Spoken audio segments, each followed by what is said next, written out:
Hello students, welcome back to my channel.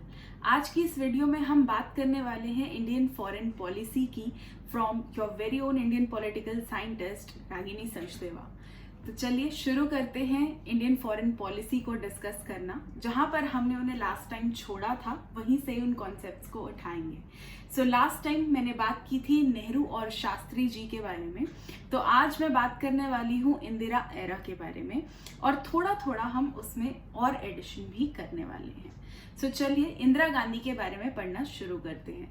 तो हमने यहाँ तक बात की थी कि शास्त्री जी ताशकंद एग्रीमेंट को साइन करते हुए उनकी डेथ हो गई थी। सस्पिशियस है कैसे हुई थी तो उसको हम डिस्कस नहीं करेंगे यहाँ पर, क्योंकि हम लास्ट वीडियो में इसके बारे में बात कर चुके हैं। अगर आपने ये वीडियो आप पहली बार देख रहे हैं तो प्लीज मेरी लास्ट वीडियो को विजिट कर लें और वहां पर जो है आपको पुराने एरा की भी डिटेल्स मिल जाएंगी। तो चलिए अब हम बात करते हैं इंदिरा गांधी के बारे में। इंदिरा गांधी का जो वर्क टाइम है वो 1966 से स्टार्ट होता है और इनका जो पॉलिटिकल एजेंडा था वो रियलिज्म और आइडियलिज्म का एक मिक्सचर था। क्योंकि वो नेहरू जी की बेटी थी तो कहीं ना कहीं आइडियलिस्टिक पर्सपेक्टिव्स भी उनके सामने आए थे, लेकिन उन्होंने जो एडमिनिस्ट्रेशन है, पॉलिटिकल एडमिनिस्ट्रेशन, वो बहुत क्लोजली देखा था। क्योंकि पहले तो वो नेहरू जी की बेटी थी तो ऑब्वियसली जो फर्स्ट प्राइम मिनिस्टर उनको उन्होंने काम करते हुए देखा था और साथ ही साथ वो शास्त्री जी के कैबिनेट में मिनिस्टर भी थी, तो उन्होंने वहां से भी जो है पॉलिटिक्स को बहुत क्लोजली एनविजन किया था। तो कहीं ना कहीं इससे जो है उनका सारा एक्सपीरियंस आया और एक आइडियलिज्म और रियलिज्म का मिक्सचर जो है वो इंदिरा गांधी हमारे सामने आई। सो 1968 में ही पहला मेजर इवेंट जो है वो हुआ था जब यूएस ने इंडिया को अप्रोच किया था for signing off nuclear non proliferation treaty. अब क्योंकि ये एक ऐसी ट्रीटी थी जो इंडिया को टेस्ट करने से रोकती थी, तो इंदिरा गांधी ने अपनी स्ट्रॉन्ग लीडरशिप दिखा करके इसे साइन करने से मना कर दिया था। सो यहाँ पर इंडिया एक स्ट्रॉन्ग लीडर की तरह इमर्ज हुआ था। उसके बाद 1971 में हमने जो treaty of friendship with USSR sign की थी फॉर 20 लॉन्ग ईयर्स, जिसको कि एक वायलेशन ऑफ नैम की तरह देखा जाता है, बट उसके कंडीशंस को हमें समझना होगा कि इंदिरा गांधी ने ऐसा क्यों किया कि ट्रीटी ऑफ फ्रेंडशिप उन्होंने रशिया के साथ जो है वो साइन कर ली। तो एक तरफ जहां पाकिस्तान उसको वेपन्स मिल रहे थे फ्रॉम यूएस, वहां पर बहुत ज्यादा जरूरी था कि हम भी किसी का सपोर्ट अपने साथ रखते, क्योंकि हम सभी जानते हैं कि 1965 में हमारा वॉर हुआ था विद पाकिस्तान, जिसको हमने हरा दिया था। बट हमें हर टाइम अपनी प्रिपेयर्डनेस रखनी जरूरी है और बैलेंस ऑफ पावर मेंटेन करना जरूरी है। जैसा कि हमने फर्स्ट चैप्टर कोल्ड वॉर जब हम पढ़ रहे थे, फर्स्ट टॉपिक, तब हमने इस चीज को पढ़ा था कि किस तरीके से एक बैलेंस ऑफ पावर मेंटेन करना जरूरी होता है इंटरनेशनल एरिना में। तो उसी चीज को जो है मेंटेन करने के लिए इंदिरा गांधी जी ने रशिया के साथ जो है ट्रीटी ऑफ फ्रेंडशिप जो है साइन कर ली। अब आता है 1971 का ही एक और मेजर इवेंट जो कि था इंडो बांग्लादेश फ्रेंडशिप दिखाने का टाइम, जहां पर जो वेस्ट पाकिस्तान है और जो ईस्ट पाकिस्तान है, यानी जो अभी प्रेजेंटली बांग्लादेश है, उनके बीच में एक वॉर हुआ था। वॉर क्यों हुआ था? क्योंकि जो वेस्ट पाकिस्तान था वो अपने रिलीजन को डोमिनेट कर रहा था, अपने लैंग्वेज को डोमिनेट कर रहा था ओवर द ईस्ट पाकिस्तान, जो अभी प्रेजेंटली बांग्लादेश है। बट ऑपोजिशन हर तरफ से आता है क्योंकि वो अपने रिलीजन, अपनी लैंग्वेज को भी प्रिवेंट करना चाहते थे। तो इसलिए जो है वॉर लड़ा गया between East and West Pakistan और इंडिया ने पूरे तरीके से अपने नेबर ईस्ट पाकिस्तान को सपोर्ट किया। मुक्ति वाहिनी जो है वो एग्जिस्टेंस में आया और फाइनली जो है बांग्लादेश क्रिएट हुआ। और इतने ज्यादा सोल्जर्स ने पूरी हिस्ट्री में कभी सरेंडर नहीं किया जितना पाकिस्तान के उस टाइम हुए थे सरेंडर। सो ये एक बहुत बड़ी विक्ट्री की तरह देखी गई इंदिरा गांधी जी की। शिमला एग्रीमेंट साइन हुआ 1972 में बिटवीन इंदिरा गांधी एंड जुल्फिकार अली भुट्टो। तो यहाँ पर जो है एक और स्ट्रॉन्ग लीडरशिप की विजन, जो इमेज है इंदिरा गांधी की, वो आई। नेक्स्ट जो चीज बहुत बड़ी हुई वो थी 1974 का न्यूक्लियर टेस्ट। हमने फर्स्ट टेस्ट 1974 में किया था, बट क्योंकि अमेरिका और बाकी सारी कंट्रीज से हमें बहुत ज़्यादा नेगेटिविटी आ रही थी और कहीं ना कहीं हमारा वो टेस्ट बहुत ज़्यादा सक्सेसफुल भी नहीं था, तो इंडिया ने ओपनली जो है इस चीज़ को डिनाई कर दिया कि हमने कोई टेस्ट नहीं किया। सो इस वे से भी एक स्ट्रॉन्ग लीडरशिप जो है वो इमर्ज हुई, एक स्ट्रॉन्ग विजन जो है इंदिरा गांधी की वो सामने आई कि एक तरफ तो वो यूएस जैसी कंट्री को मना कर रही हैं कि नहीं भाई हम नहीं साइन करेंगे न्यूक्लियर नॉन प्रोलिफरेशन ट्रीटी, दूसरी तरफ वो न्यूक्लियर टेस्ट करके दिखा रही हैं। भले ही सक्सेसफुल नहीं हुआ बट स्टिल इंडिया का एक पहला कदम ही बहुत बड़ा चैलेंज था टू इट्स नेबर्स। और उसके बाद जो है एक वॉर में एक नेबर को हरा दिया और इतने ज्यादा सोल्जर्स को सरेंडर करवा दिया। रशिया के साथ फ्रेंडशिप रिलेशंस इतने अच्छे बना लिए कि ऑल वेदर फ्रेंड्स हमें कहा गया। सो कहीं ना कहीं एक स्ट्रॉन्ग पर्सनालिटी के रूप में जो है इंदिरा गांधी सामने आई और उन्हें आयरन लेडी भी कहा गया। अब 1975 में एक और बहुत ही अच्छा और बड़ा इवेंट हुआ, वो था सिक्किम का मर्जर विद इंडिया।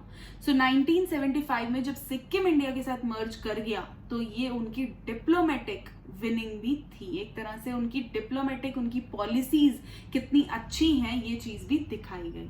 बट जब कोई ग्राफ ऐसे जा रहा होता है तो कहीं ना कहीं उसका ऐसे जाना भी जरूरी हो जाता है, तभी वो वापस ऐसे जा पाता है।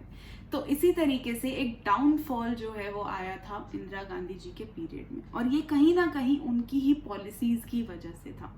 अब वो एक स्टॉन्च रियलिस्ट बन चुकी थी, प्रैक्टिकली वो दुनिया को देख रही थी और कहीं भी आइडियलिज्म का स्कोप अब नहीं बचा था। पूरे तरीके से रियलिस्ट बन गई थी क्योंकि वो समझ गई थी कि पड़ोसी कभी भी अटैक कर सकता है, उससे बिवेयर रहना है, दूसरे पड़ोसियों को सपोर्ट करना है, जैसे बांग्लादेश को किया। जहां पर अपनी कंट्री के लिए स्ट्रांगली खड़े होना जरूरी है वहां खड़े भी होना पड़ेगा, न्यूक्लियर नॉन प्रोलिफरेशन ट्रीटी ना साइन करके। जिसको हमें अपना फ्रेंड बना के रखना है दूसरे को डराने के लिए, वो भी करना जरूरी है, ट्रीटी ऑफ फ्रेंडशिप साइन करके। और जहां वॉर लड़कर सामने वाले को झुकाना पड़ेगा वहां झुकाना भी जरूरी है। तो ये सारी चीजें जो है वो इंदिरा गांधी समझ रही थी और कहीं ना कहीं उनका आइडियलिस्टिक पर्सपेक्टिव साइडलाइन हो रहा था और रियलिस्ट पर्सपेक्टिव जो है सामने आ रहा था। बट ये जो रियलिज्म है इसने उनको बहुत ही इन डेप्थ पहुंचा दिया और कहीं ना कहीं जब उनकी अपनी पोजीशन को खतरा होने लगा, जब कोर्ट ने ये कह दिया कि आप नो लॉन्गर प्राइम मिनिस्टर रहेंगी, you can stay as the minister but not the prime minister, एक रात के बाद, तो 25 जून 1975 को एक काली रात इंडियन हिस्ट्री में देखी जाती है। इंडियन पॉलिटिकल सिनेरियो का डार्केस्ट फेज इसको माना जाता है, इमरजेंसी को।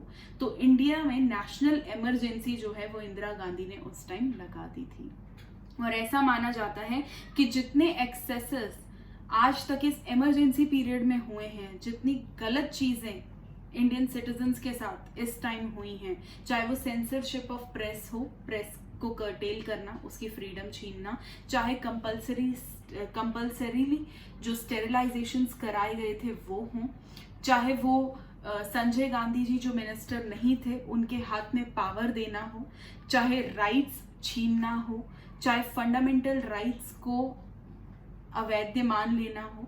तो ये सारी चीजें जो हैं ये सब क्या कर रही थी, कहीं ना कहीं उनका रियलिस्टिक पर्सपेक्टिव दिखा रही थी कि पावर पर रहने के लिए उन्होंने किसी भी मीन्स को चुनना सही समझा। लेकिन ये इंडियन पॉलिटिक्स के लिए एक बहुत ही खराब फेज था और साथ ही साथ उनकी पावर पर रहने वाले टाइम के लिए भी एक बहुत ही खराब फेज था। जब ये सिचुएशन आई तो कहीं ना कहीं जनता पार्टी जो है वो राइज कर रही थी और उसने इस सिचुएशन का फायदा उठाते हुए ये चीज सामने रखी कि एक तो नैम जो इनके पापा ने शुरू किया था, जवाहरलाल नेहरू ने इतनी मेहनत लगा के शुरू किया था, वो अब एग्जिस्ट ही नहीं करता क्योंकि अब नैम छोड़ करके हमने फ्रेंडशिप ट्रीटी साइन कर ली है। सो हमें रियल नाम लाने की जरूरत है। पहले तो उन्होंने ये चीज हाईलाइट की, दूसरा उन्होंने ये चीज हाईलाइट की कि इमरजेंसी जो है वो डेमोक्रेसी के लिए एक खतरा है। तो कांग्रेस का रूल पे रहना हमारी कंट्री की डेमोक्रेटिक विजन के लिए ये एक खतरा है। तो कहीं ना कहीं इस चीज को जनता पार्टी ने बहुत ज्यादा हाईलाइट करा कि जो भी नेहरू जी की विजन थी उसके टोटली ऑपोजिट जो है वो इंदिरा गांधी जी चल रही हैं, और वही वोट बैंक जो है उन्होंने जनरेट किया, और फाइनली 1977 में मोरारजी देसाई जो है वो पावर पर आए। लेकिन उनके आने से पहले कुछ इवेंट्स जो हैं वो हो चुके थे, जैसे कि 42nd अमेंडमेंट जो है वो पास किया गया था। तो इस पे भी मोरारजी देसाई की गवर्नमेंट ने काम किया। अब वो काम किया था, लेकिन उससे सबसे पहले जो चीज मोरारजी देसाई की गवर्नमेंट ने की वो उन्होंने ये किया कि यूएसएसआर और चाइना तीनों की विजिट पर निकल गए, क्योंकि कांग्रेस के एरा में कहीं ना कहीं हमारे यूएस से भी रिलेशंस खराब हुए थे। एनपीटी साइन नहीं की, न्यूक्लियर टेस्ट कर दिया, तो यूएस के साथ रिलेशंस बेटर हो गए। यूएसएसआर के साथ तो चलो मेंटेन करने ही गए थे, और चाइना के साथ 1962 के बाद कोई टच ही नहीं था, टोटली रिलेशंस खत्म हो चुके थे। तो उन रिलेशंस को शुरू करना था दोबारा से, तो वो स्टेप जो है वो मोरारजी देसाई ने लिया ताकि हम एक स्टेबलाइज्ड रिलेशंस जो हैं वो बना सके। नेक्स्ट चीज जो मोरारजी देसाई जी ने की वो की 42nd अमेंडमेंट को हटाकर 44th अमेंडमेंट लाए। 42nd अमेंडमेंट जो अपने आप में एक मिनी कॉन्स्टिट्यूशन माना गया, जिसमें जो प्राइम मिनिस्टर का वर्क ड्यूरेशन है वो 5 to 6 ईयर्स कर दिया गया था, और बहुत सारे और चेंजेस कर दिए गए थे। उन सभी को हटा करके 44th अमेंडमेंट जो है वो लाया गया, क्योंकि जो 42nd अमेंडमेंट था वो कहीं ना कहीं इंदिरा गांधी जी के इमरजेंसी पीरियड से निकाल करके उनको एक मेजॉरिटी आगे प्रोवाइड करना अगले इलेक्शंस में, उसका काम कर रहा था। तो 42nd अमेंडमेंट को रिप्लेस करना बहुत ज्यादा जरूरी था, और 44th अमेंडमेंट में इस काम को किया गया। नेक्स्ट जो बात की गई, जैसे कि मैंने बताया कि नाम ये माना जाता था कि नाम जो है वो अपने विजन से हट चुका है। तो मोरारजी देसाई जी ने कहीं पे ये भी बात की कि अब हम रियल नाम या नाम 2.0 जो है उसको लॉन्च करेंगे, जो रियल नाम होगा। अभी तक जो नाम चलता आ रहा है वो रियल नहीं है, क्योंकि अब ट्रीटी ऑफ फ्रेंडशिप भी साइन हो रही है। कहीं ना कहीं हमारा झुकाव रशिया की तरफ बढ़ता जा रहा है, और नाम कहीं भी ये नहीं कहता था कि एक सुपर पावर की तरफ हमें झुकना है, बल्कि वो तो ये कहता था कि हम एक्टिव इंटरवेंशन रखेंगे, बट हम साइड किसी की नहीं लेंगे। ठीक है, सो राजीव गांधी इसके बाद आते हैं, बट इसी टाइम पीरियड में जब इंदिरा गांधी जी बीच में आती हैं तो कुछ खास बड़े चेंजेस तो नहीं होते पॉलिटिक्स में, लेकिन एक जो इशू है वो बहुत बड़ा क्रॉप अप करता है, जो उनकी डेथ को लीड करता है। वो था ऑपरेशन ब्लू स्टार। अभी ऑपरेशन ब्लू स्टार क्या था? पंजाब में शुरू से ही खालिस्तान की डिमांड रही है, क्योंकि वो अपने आप को, अपनी लैंग्वेज, अपने कल्चर को डिफरेंट देखते हैं than the rest of the Punjab area. तो खालिस्तान की जो डिमांड है उसकी वजह से कुछ अकाली दल मेंबर्स जो टेररिस्ट के रूप में उस टाइम देखे गए, वो गोल्डन टेम्पल में जाकर के छुप गए थे, और कहीं ना कहीं उन्हें उस जगह से बाहर निकालना बहुत ज्यादा जरूरी था। तो इंदिरा गांधी जी ने ऑपरेशन ब्लू स्टार जो है वो लॉन्च कर दिया। ऑपरेशन ब्लू स्टार के आने के बाद जो गोल्डन टेम्पल है वहां पर ऑब्वियसली वेपन्स चलाए गए, और कहीं ना कहीं जो गोल्डन टेम्पल है वो भी इफेक्ट हुआ, उसका प्रेमाइसेस जो है वो इफेक्ट हुआ, जिसकी वजह से जो सिख सेंटिमेंट्स थे वो बहुत ज्यादा हर्ट हुए। सिख सेंटिमेंट्स हर्ट होने की वजह से उनके ही अपने 2 सिख बॉडीगार्ड्स ने जो है उनको मार दिया। सो इस चीज की जो आलोचना है वो मनमोहन सिंह ने भी अपने कार्यकाल में करी थी। जब फर्स्ट पार्लियामेंट स्पीच उन्होंने दी थी तो उन्होंने भी इस चीज को बहुत ही ज्यादा क्रिटिसाइज किया था, बट हिस्ट्री क्रिएट हो गई थी तो कुछ नहीं कर सकते थे। अब इंदिरा गांधी जी की डेथ के बाद राजीव गांधी जी पावर पर आए, और उनके साथ भी कुछ ऐसा ही हुआ। राजीव गांधी जी साइंस और टेक्नोलॉजी को बहुत ज्यादा सपोर्ट करते थे, और वो एक मॉडर्न इंडिया की विजन जो है वो रखते थे। लेकिन जो सबसे बड़ी गलत चीज इनके टाइम पर हुई वो था इंडो श्रीलंका रिलेशनशिप से जुड़ा हुआ इनका डिसीजन। उस पर जाने से पहले मैं ये बताना चाहूंगी कि SAARC, South Asian Association of Regional Cooperation, उसका भी एस्टैब्लिशमेंट जो है वो राजीव गांधी जी ने ही किया था। सो ये एक बहुत ही अच्छी फ्यूचर विजन थी जो राजीव गांधी जी ने देखी थी। अब मैं आती हूँ इंडो श्रीलंकन सिचुएशन पे। श्रीलंका जो है उसमें बेसिकली दो टाइप ऑफ पीपल रहते हैं, कुछ सिन्हलीज कहलाते हैं और कुछ तमिल्स। अब ये जो तमिल्स हैं वो इंडियन ओरिजिन को बिलोंग करते थे, इंडिया में ही रहते थे वो, लेकिन ब्रिटिशर्स जो है उनको काम कराने के लिए श्रीलंका ले गए थे। अब क्योंकि वो काम कराने उनको वहीं ले गए थे तो वहीं पर ही रिसाइड करने लगे, उनकी फैमिली भी वहां एस्टैब्लिश होने लगी। बट जो एंसेस्टर्स थे उनका ओरिजिन जो था वो इंडिया में था। तो इंडिया के जो रूट्स हैं वो श्रीलंका से इसलिए भी बहुत ज्यादा स्ट्रांगली टाइड हैं।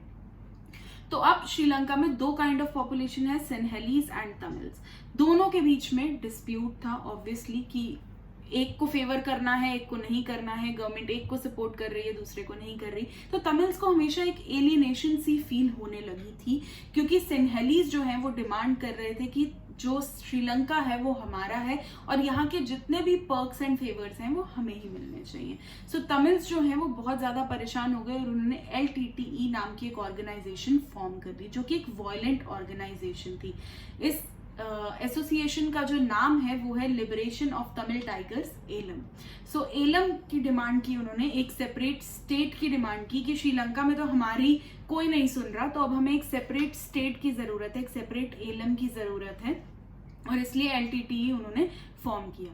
लेकिन अब हुआ क्या कि श्रीलंका में जयवर्धने की गवर्नमेंट थी और उन्होंने जो है फोर्स किया या गुमराह किया राजीव गांधी जी को और ये कहा कि आप अपने पीस कीपिंग फोर्सेस भेजो और ये LTTE को समझाओ और बाहर निकालो।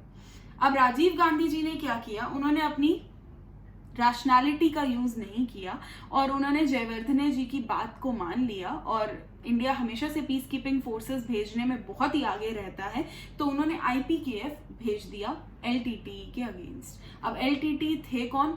इंडियन ओरिजिन के लोग। तो यहां से इंडियन पीस कीपिंग फोर्स गई ताकि वहां जो इंडियन ओरिजिन के लोग हैं उनको बाहर निकाल सके।